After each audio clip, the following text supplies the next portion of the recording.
علیہ السلام نے حسین کے قصیدے پڑھے، سرکار نے امام حسن کے قصائد بیان کیے، سیدہ فاطمہ کے مناقب بیان کیے، علی المرتضی حیدر کرار مولا کائنات کے قصائد بیان کیے، ابو بکر کی صداقت کو بیان کیا، عمر کی فاروقیت کو بیان کیا، عثمان کی حیا کو بیان کیا، علی کی شجاعت کو بیان کیا ہے۔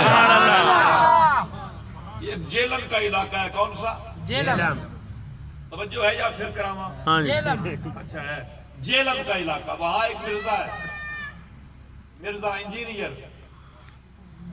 توجہ ہے؟ درمیان کے نام میں نہیں لیتا، وہ کہتا ہے کہ صحابی رسول میں اور عام مسلمان میں کوئی فرق نہیں ہے، صحابی رسول میں عام مسلمان میں کوئی فرق نہیں، برابر ہیں۔ ہم نے کہا ہم نے تو اپنی زندگی کے شعور کے ایام میں، چونکہ میں ایک باشعور آدمی ہوں، میں پی ایچ ڈی کا سٹوڈنٹ ہوں،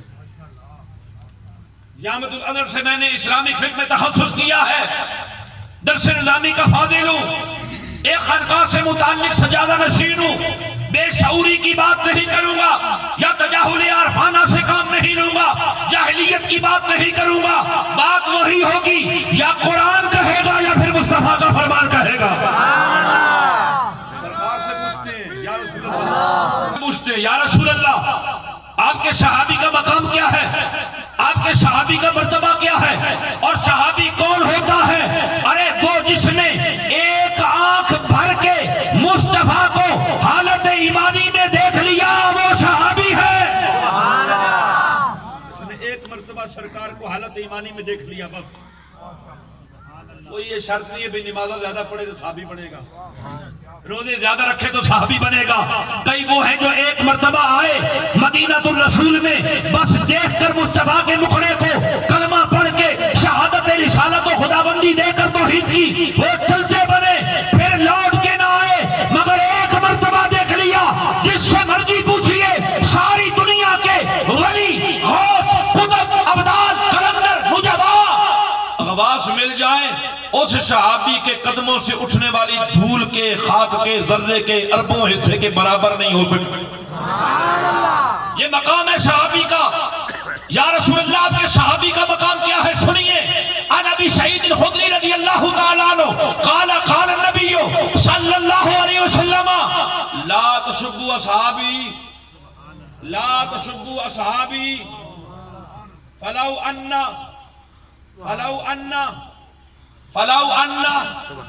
انفق مثل احد ذهبا ما بلغ مد ولا نصفہ۔ فرمایا سنو میرے غلاموں، میرے صحابیوں کو گالی مت نکالنا، سبحان اللہ، میرے صحابی کو گالی مت نکالنا، سب مت کرنا، ان کے اوپر تانا زنی مت کرنا، ان کے اوپر انگلی مت اٹھانا، ان کے اوپر تنقید مت کرنا، ان کے مشاجرات کو زیر بحث مت لانا۔ میرے صحابہ اگر وہ ایک احد کے برابر بھی تم میں سے کوئی بندہ سونا خرچ کر دے پہاڑ احد کے برابر، میرے صحابہ کے 1 کلو یا آدھا کلو کو بھی نہیں پہنچ سکتا۔ سبحان اللہ۔ میں اور آپ احد پہاڑ کے برابر سونا بھی خرچ کریں، صحابی نے 1 پاؤ خرچ کیا ہو، سرکار فرماتے تمہارا پورا پہاڑ سونے کا صدقہ کرنا، میرے صحابی کا 1 پاؤ آدھا کلو صدقہ کرنا برابری نہیں ہو سکتی۔ میرے صحابہ کا آدھا کلو یا کلو خرچ کرنا تمہارے احد پہاڑ کے برابر کے اوپر ہے، تم نہیں بول سکتے۔ سنو میرے مصطفیٰ بار بار یہ کہتے ہیں، سنیے توجہ کیجئے، عن ابی ہریرہ رضی اللہ تعالی عن عبداللہ ابن مغفل رضی اللہ تعالی عنہ قال قال رسول اللہ صلی اللہ علیہ وسلم اللہ اللہ فی اصحابی لا تتخذوا غرضا، لا تتخذوا غرضا فمن احبهم فبحبي احبهم ومن ابغضهم فببغضي ابغضهم ومن عزاهم فقد عزاني ومن عزاني فقد عزا ومن عزا فيوشك ان ياخذه او كما قال صلی اللہ علیہ وسلم۔ عبداللہ ابن مغفل کہتے ہیں مصطفیٰ علیہ السلام نے فرمایا ڈرو اللہ سے، ڈرو اللہ سے۔ میرے صحابہ کے بارے میں میرے بعد انہیں اپنی تنقیدوں کا نشانہ نہ بنانا، سنو جو تم میں سے ان سے محبت کرے گا وہ میری محبت کی وجہ سے ان سے محبت کرے گا، سبحان اللہ، جو ان سے بغض رکھے گا وہ مجھ سے بغض رکھنے کی وجہ سے ان سے بغض رکھے گا، سبحان اللہ، اور جس نے ان کو ایذا پہنچائی، صدیق اکبر کو جس ملعون نے کافر کہا، یہ دور بھی ہم نے دیکھنا تھا، یہ باتیں بھی ہمارے کانوں نے سننی تھی، پر پھر کہہ جائے وہ صحابی رسول کے تمام اصحاب میں جس کا مرتبہ بر بنا خلافت اور مصطفیٰ کے ساتھ ایثار میں اور قربانی میں اور صداقت میں کہ جس کی زبان کو مصطفیٰ کہے کہ یہ صدیق اکبر ہے، رب کہے وَسَيُجَنَّبُ الْأَتْقَى، متقی نہیں اتقا کہے، ہمارے کان سنے کہ اسے ایک ملعون کافر کہے۔ آپ کو معلوم ہے صدیق اکبر کی صحابیت قرآن سے ثابت ہے، سبحان اللہ، اس میں رافضیت کا، سنیت کا، دیوبندیت کا، اہل تشیعت کا، اہل حدیث کا کوئی مسئلہ نہیں ہے۔ صدیق اکبر کی صحابیت قرآن سے ثابت ہے، اور قرآن جس بات کا اقرار کرے کوئی منکر ہو جائے وہ خود کافر ہو جاتا ہے۔ سبحان اللہ، قرآن کیا کہتا ہے؟ وہ غار کون سی جی، وہ غار کون سی، اونچا تو بولے کون سی، اور سنیو گلاں پکائیاں کرو، کیا چیز، باتیں یاد رکھا کرو، تاریخ کو یاد رکھا کرو، حدیث کو یاد رکھا کرو، برلب میدان جب میدان سج جائے تو سنی کا سینہ کھل جائے، زبان بولنے لگے، اہل بیت رسول اور اصحاب رسول کی حرمت کے لیے پہرا دینے لگے۔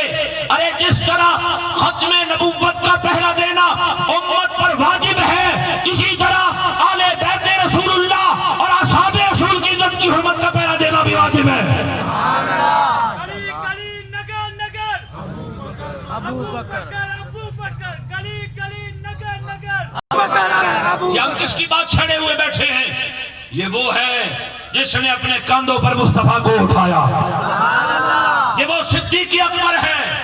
عمرہ کرنے گئے، آپ گئے، حج کرنے بھی گئے، غار ثور تک گاڑی لے کر جاتی ہے، پھر بندہ اوپر چڑھتا ہے نا، جب چوٹی پہ پہنچتا ہے تو کہتا ہے ول پہ گئے ہیں، ٹنگا درد کر دیا، واپس آتا ہے کہتا ہے بخار چڑھ گیا، پیناڈول کی 2 گولیاں۔ میں نے کہا قربان جاؤں صدیق اکبر پر، سبحان اللہ، مصطفیٰ پہنچے نا صدیق اکبر کے دروازے پر، ابھی دروازے پر دستک نہیں دی، مصطفیٰ نے آواز نہیں لگائی، دروازہ کھل گیا، سبحان اللہ، سبحان اللہ، صدیق اکبر کھڑے، یا رسول اللہ، لبیک و سعدیک یا رسول اللہ، سبحان اللہ، میں حاضر ہوں حضور، حکم فرما۔ حضور نے فرمایا چلنا ہے، آج رات ہجرت کی ہے۔ سبحان اللہ، حضور نے فرمایا ابو بکر میں نے آواز نہیں دی، دستک نہیں دی، تم نے دروازہ کھول دیا، تجھے کیسے معلوم تھا؟ صدیق اکبر نے کہا یا رسول اللہ، ایک مرتبہ آپ نے فرمایا تھا ابو بکر وقت آئے گا ہمیں ہجرت کرنی پڑے گی، مکہ چھوڑنا پڑے گا۔ یا رسول اللہ وہ لمحہ جب میں نے آپ کی زبان سے سنا اور رات کی یہ آج رات کی تاریکی کا لمحہ، ابو بکر پھر کبھی غافل نہیں ہوا، رات بستر پہ سویا نہیں، مبادا کے مصطفیٰ کو آ کے دستک نہ دینی پڑے۔ سبحان اللہ، وہ صدیق اکبر پر زبانیں کھولتے ہو، وہ صدیق اکبر مصطفیٰ کے ساتھ چلے، غار ثور کی طرف چلے، پہاڑی پہ چڑھے، عرض کیا یا رسول اللہ آپ تھکے ہوں گے میں اٹھا نہ لوں؟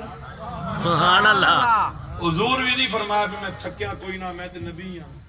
سبحان اللہ، جو نبی سوتا نہیں ہے نا وہ تھکتا بھی نہیں۔ سبحان اللہ، نبوت کی اپنی شان ہے، آنکھیں بند ہوتی ہیں، نبوت کا دل بیدار رہتا ہے۔ فرمایا تنام عینی ولا ینام قلبی، آنکھیں سوتی ہیں دل بیدار رہتا ہے۔ سبحان اللہ، اٹھائیے حدیثیں، وضو کے بارے میں حدیثیں اٹھائیے، کتنی حدیث ایسی ہیں کہ مصطفیٰ تہجد کی نماز پڑھ کے آپ نے چشمان مقدس موند لی اور آرام فرما ہو گئے۔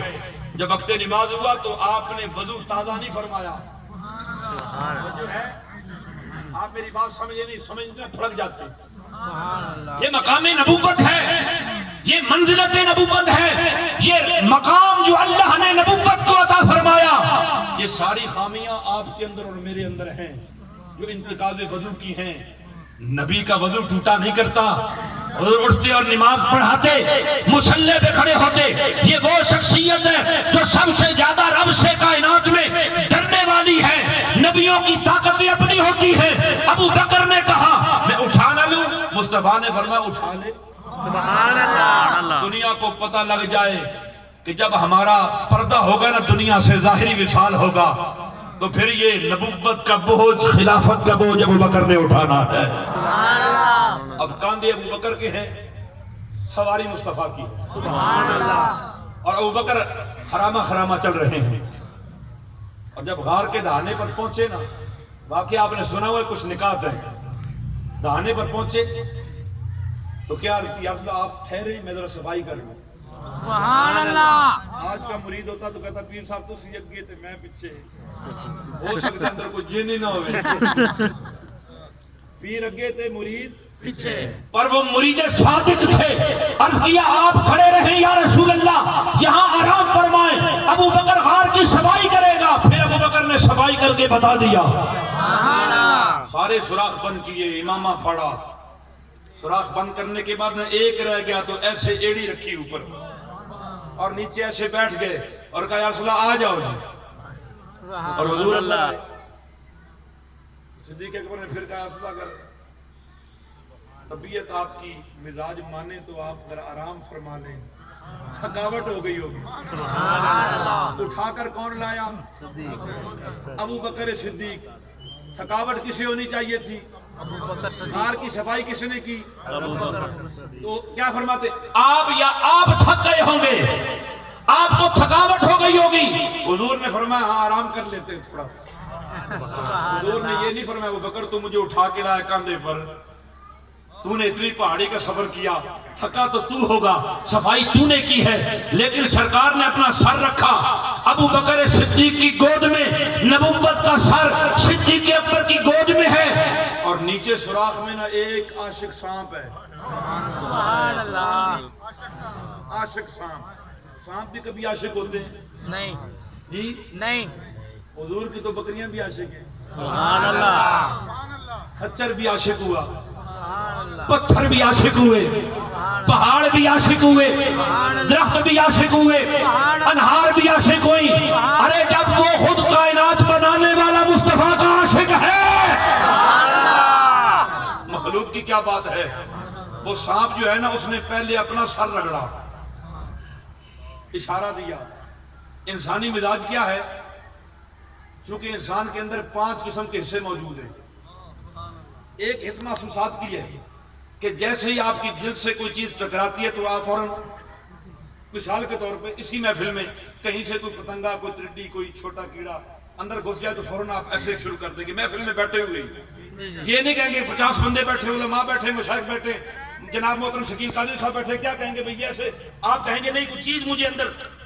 وہ جیسے ہی سانپ نے ڈنگ مارا نا، صدیق اکبر نے ہینج بھی نہیں کی، سبحان اللہ۔ بلکہ اوپر سے ایسے نہ تھوڑا سا ایسے کر لیا، اور میں کہا تم ہی سب میں تے ادھر صدیق ہے، سبحان اللہ۔ تو ڈنگ مار لے، پر مصطفیٰ کے آرام میں خلل نہیں آئے گا۔ محبوبان گرامی ذرا توجہ کیجئے گا، بشری تقاضا یہ ہے، انسانیت کا تقاضا یہ ہے، احساسات اور محسوسات کا تقاضا یہ ہے کہ معمولی سی شے جسم کے ساتھ چھو جائے تو بندے کو متحرک ہونا چاہیے کہ پتہ نہیں کیا ہے، لیکن صدیق اکبر کے وجودی اثر میں جنبش تک نہ آئی، متحرک نہ ہوا، بلکہ اوپر سے ہلکا سا ایسے کر کے اور دبا لیا۔ سبحان اللہ۔ اب چونکہ وہ پرانا وہاں پر ٹھہرا ہوا تھا سرکار کے دیدار کے لیے، سبحان اللہ۔ اب آپ پوچھیں گے اسے کیسے پتہ لگا؟ ان کی بھی بولیاں ہوتی ہیں، ان کی بولیاں مصطفیٰ سمجھتے ہیں۔ سبحان اللہ۔ مسجد نبوی کے اس کھجور کے تنے جو بصورت منبر یا ٹیک حضور کے لیے استعمال ہو، تو جب نیا منبر آئے تو وہ چیخے جیسے 10 ماہ کی گابن اونٹنی بچہ جنتے ہوئے آوازیں نکالتی ہے. پوری مسجد نبوی میں کسی کو سمجھ نہ آئی ہو کیا رہا ہے. مصطفیٰ نے ایسے ہاتھ رکھا, فرمایا ہماری جدائی کی وجہ سے رو رہا ہے. سرکار نے فرمایا اگر تیری چاہت ہو تو تجھے جنت میں نہ لگا دوں. اس نے کہا جیسے چاہیے یا رسول اللہ. فرمایا اسے مسجد نبوی کے اس بقعہ جنت میں گاڑ دو, یہ قیامت والے دن جنت میں ہم سے ملاقات کرے گا. یہ کون سا ٹکڑا ہے جہاں وہ لکڑی کا تنا گاڑا گیا؟